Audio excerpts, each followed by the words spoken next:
Chris is in court to claim back £799 after his friend convinced him to sign up for a scheme which was supposed to guarantee employment abroad.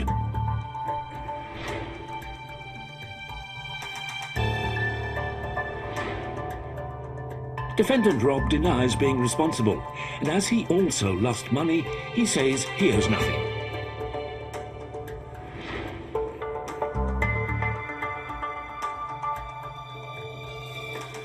Do I have Chris here? Yeah. Sorry? Yes. Yes, very good. And it's Rob, is it? Yes. Some time ago, you had a dream.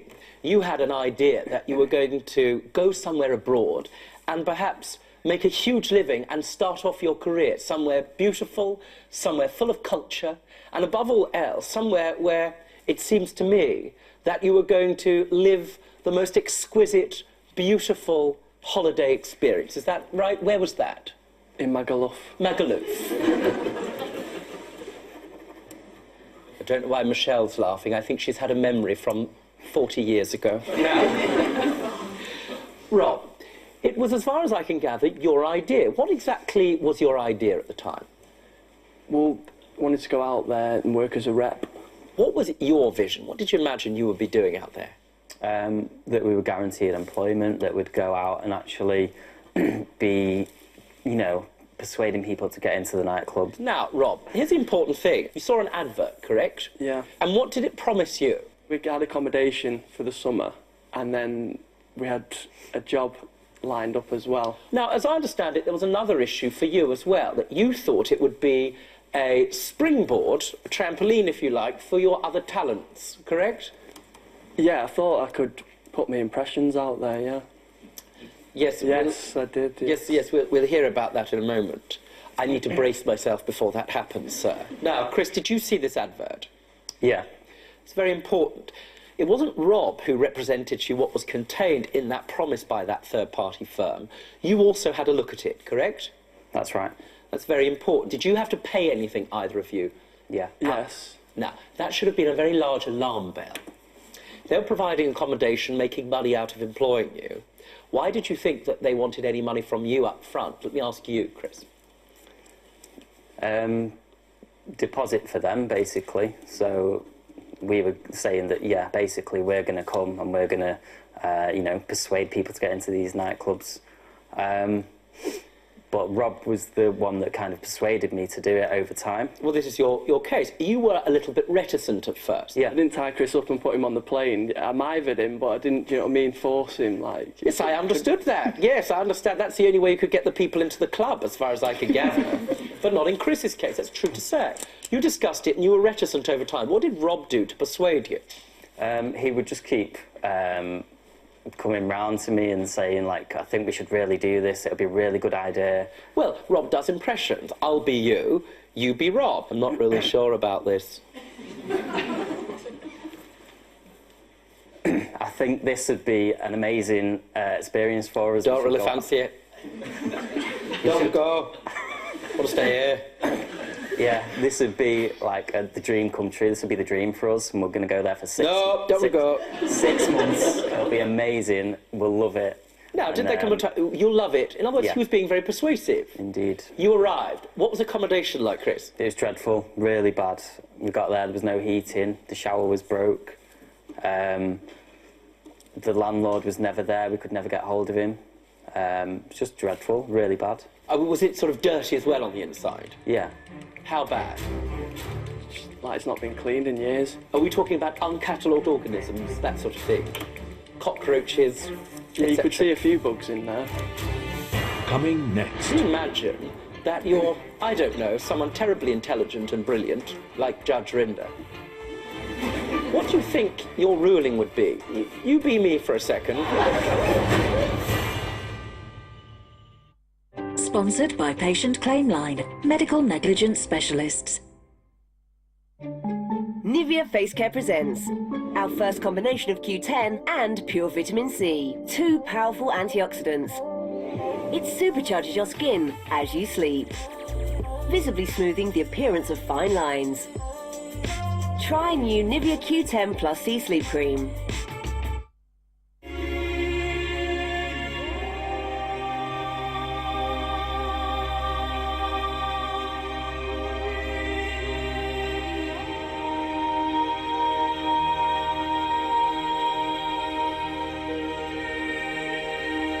Even when some things change, some things never change.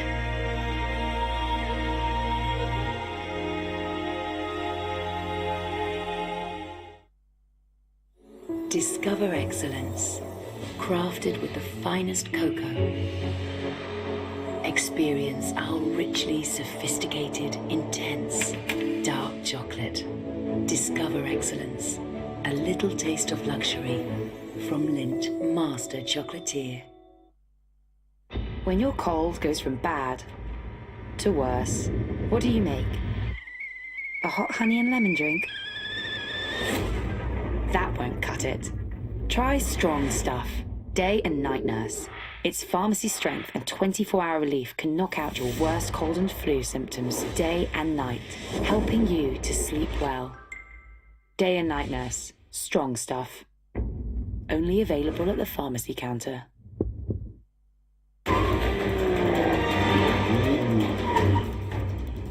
Keep packing. I finished. Well, unpack it. Prawns aren't going to last long in this heat. I'll call the police. We'll never get reception down here. It's okay. Is there a problem? It's no problem. No, she was just calling. I mean, she wasn't even calling anyway, I don't think. Because you wouldn't even get reception down here. I'm on Vodafone. Full bars. Outstanding indoor coverage on our most reliable network ever. Vodafone, power to you. Sponsored by Patient Claim Line, medical negligence specialists.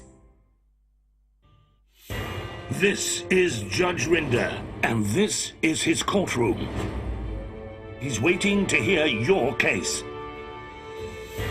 Have you been refused a refund for an item you bought but didn't receive? Perhaps you've purchased something that was faulty and you believe you have a claim against the seller. Or have you sold something and not received the money and now you want your money back? Get in touch. I'm waiting to hear your case. If you are 18 or over and would like to be considered for the show, text the word judge plus your name to 63334. Text costs 25 pence plus one standard network rate message. Or call 090 1122 3344. Calls cost 25 pence plus your network access charge. Or email judge@itv.com. Please note we are unable to consider claims that have been or are currently in court.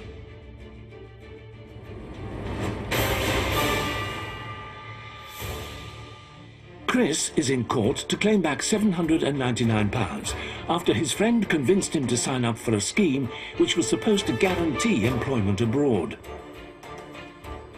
Defendant Rob denies being responsible, and as he also lost money, he says he owes nothing.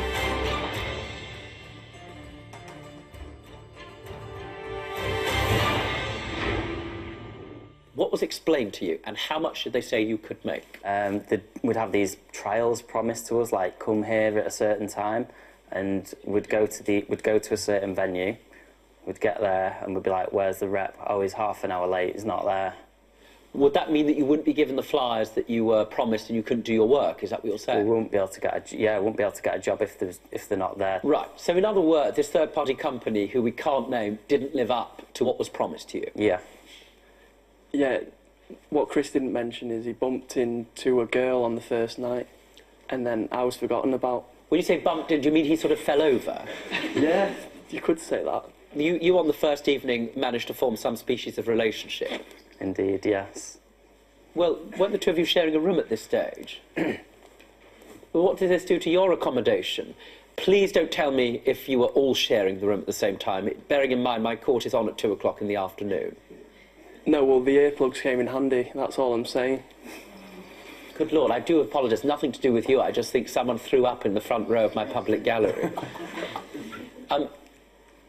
Understood. Did that relationship last a long time, bearing in mind it was clearly built on a joint shared love of Spanish culture? There was 4 of us in the accommodation, and this girl ended up, meeting on the first night, and it just didn't work out. It didn't turn out. In other words, this was a jolly bad company, right? And you couldn't make the money you wanted. Was that your experience as well? It was a very bad experience, and they just ripped us off, at the end of the day. How long were you there for? 6 days. Now, your claim against Rob is simply what? Why does he owe you this money? £799. Why does he owe you £799? because he persuaded me to come. I thought it would be the, the dream. Why do you not owe him the money? My argument is that I didn't tie him up and put him on the plane. I only persuaded him, so it was his decision at the end. You're exactly right about that. Now, Yeah. the point is, you feel genuinely grieved by this, correct? Yeah, I'm upset with how it's turned out, to be honest. Why did you come back early? I came back because I couldn't find any work. Right. Have you sued the third-party company, either of you? No. Have you decided to write to them and explain to them they did not follow through with the promises they made? We've not wrote to them, no. Why not? It's a rather good idea. If they held out the promise that there was going to be work, the two of you might have a case against them. Correct? You might say, Well, goodness Magaluf's a me. big place, isn't it? Sorry? Magaluf's a big place, so... Well, you know where they are because you entered into some sort of contract with them, correct? Perhaps they'd come to my courtroom. Yeah, maybe. Understood. Maybe you should get them. Now, bearing in mind Chris's case is effectively that you were aggressively persuading him to do this work and that there was a material misrepresentation in something you promised, which didn't materialise. And as a result, he's entitled to claim this full amount against you. Just for a second, you imagine that you're, I don't know, someone terribly intelligent and brilliant, like Judge Rinder. What do you think your ruling would be? You be me for a second, and I'll be Chris. Hello, Chris. Nice to meet you. Yes. Would you like to go for a drink after the show? Yes. Yes. I'm not talking a rubbish bar here. Yes. What's that bit?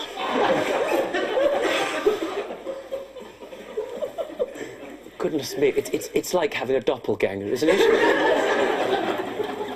Now, Chris, Rob, when I originally read this case, on the face of it, Chris, you alleged against Rob that he made a material misrepresentation to you. In other words, that he told you, in effect, porkies about this company, and that he persuaded you to come based upon, really, inaccuracies of what this company were going to promise the two of you.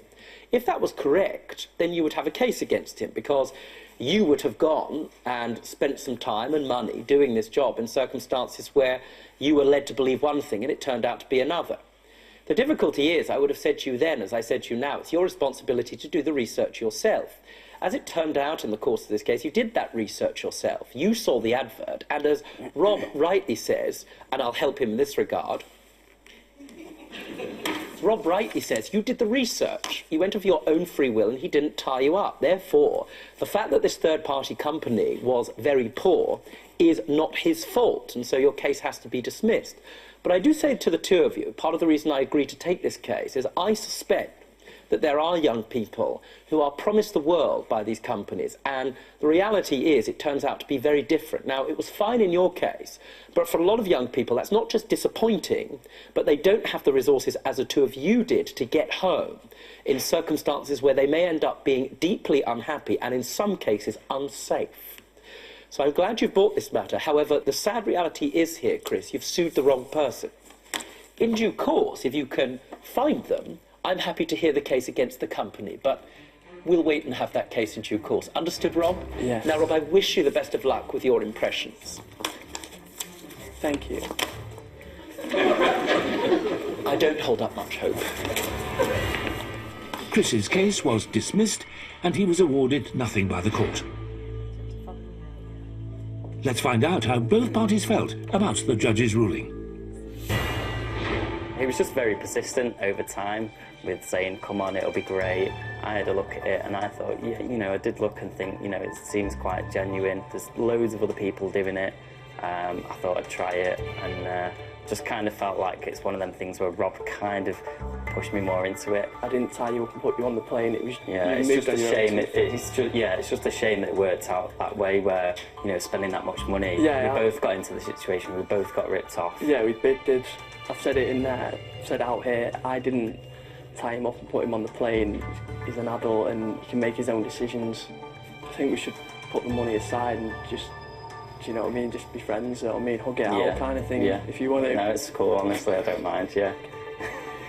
It's alright.